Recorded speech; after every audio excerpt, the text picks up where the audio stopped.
It doesn't matter how many races you've won, how many rivals you've beaten, your determination remains the same.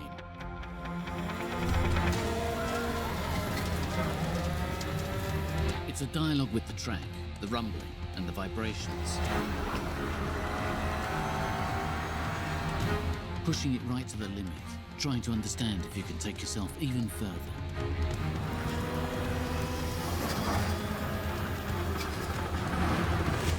Words like champion or legend lose their meaning if there's no will to set new goals. Hello everyone, and you join me with another video, this time racing around the rally streets of Sebastien Loeb Rally Evo. Now, rally games have long since been a huge part of many platforms' garage throughout the years and generations, from WRC, the almighty Colin McRae, but one of the most loved in Sega Rally that was delivered arcade perfect, nearly, on the Sega Saturn, balancing the formula of a skillful but fun racer. But now games need far more content, course, cars and graphics that should excel in all areas to seal the deal. And we have a new challenger launching next month in Sebastien Loeb Rally Evo across PC, PS4 and of course Xbox One, and we're looking at the console versions today that is looking to challenge for that title. With the latest WRC already available across platforms, just what makes this stand out from the crowd? Well, thanks to a demo up on PSN and Xbox Live to help entice us into buying, we can get an early look and see just what it does well. Pixel counting is simple here, with the game delivering a full 1920 by 1080 display across all formats. PC depends on your spec. And that can also run at 60 FPS, with both console versions coming in with a capped 30 FPS rate. Now, not the most ideal refresh rate for a racer, but so long as a solid and consistent performance is achieved, 30 is still more than good enough. But sadly, that does not appear to be the case here with this early teaser. Now, before I get hounded for it being only a demo or such, remember that this is being used to entice sales and thus should be a good reflection of the game and how it will perform, with the obvious day one patch possibly improving some of the areas for concern, and I have a couple. In terms of the content of the full game, it will ship with 50 cars from 20 manufacturers from Rally's history to modern day monsters, and these can all be muddied up and smashed up within the game's damage system and physics engine over 8 separate rally events, all intricately mapped using GPS data and video captured from the man himself. Now, the game's creators, Milestone, should be well known to two-wheeled nuts like myself, with their most recognised work being the long list of official MotoGP titles and last year's decent Ride.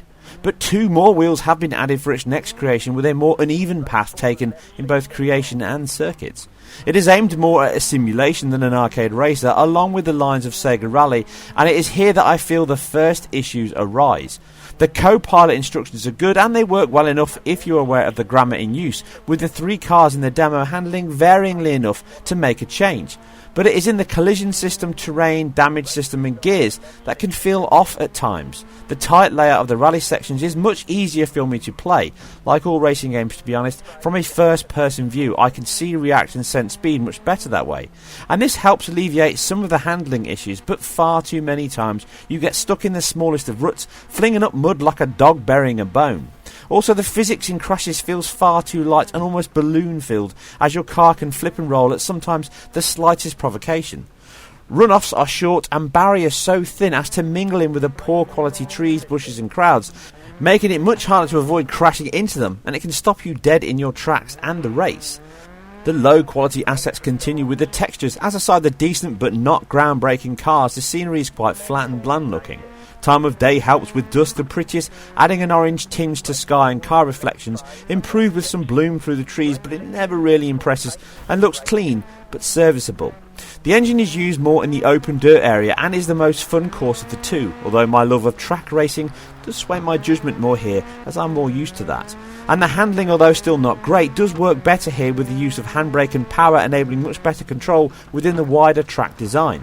It also pushes a longer view with better looking scenery, even if the sweet spot of texture filtering of around 4 times looks to be in use on both console versions, which can even be noticed in action. But all this is not helped by the game's relatively low aims and performance. With it not targeting 60 FPS, which it really should be hitting, a solid 30 would be an acceptable trade. but it is not what we get on both machines, but the Xbox One is ever so slightly more affected. In racing, the game can feel like it has pacing issues at points, but this seems to stem from the game's velocity update not being consistent and thus not fully linear in play. But it can drop a frame or two in play on both machines, but even though the Xbox One also has an adaptive VSync in action, in this work in progress tested version anyway, this does not tear that often to be noticed. As such, this helps keep it close to the 30 rate, but it can also introduce some judder, as the tear can be anywhere within the vertical axis. In contrast, the PS4 runs a fully VSync display at all times, but can still drop frames. Now, although far from constant or bad on both, a racing game needs solid and consistent performance throughout, and the dips we see here do hamper that control.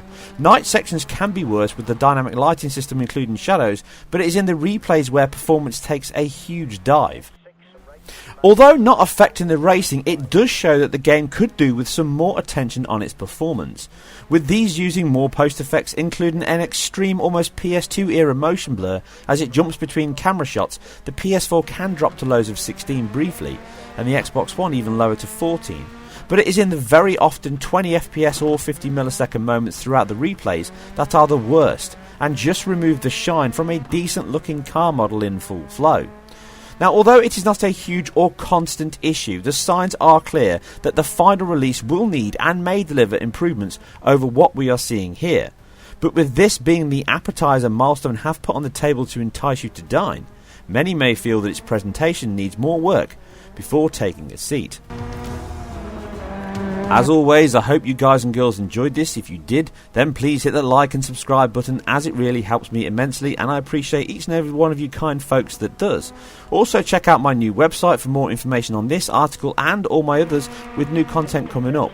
Please follow me on Twitter, which is a good way to get in contact with me, and fire any questions if you want to. And after all that talking, I'll leave you with a few more minutes of rallying action to enjoy, which just leaves me to say, you guys and girls take care, and I'll see you very soon on the next one. And left 6 into left 650. Right 5 plus 100. Left 6 into right 3 over crest and left 4 long 40. Right 5. Left 650. Left 4 and right 3 into right 4 long 50.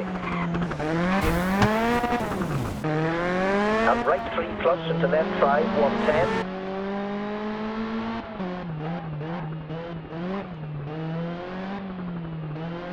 And left 6 into left 650.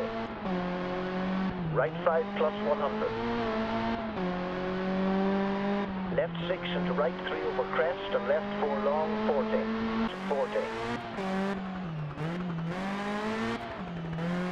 Left 6 and right 3 minus and left 4 into right 5.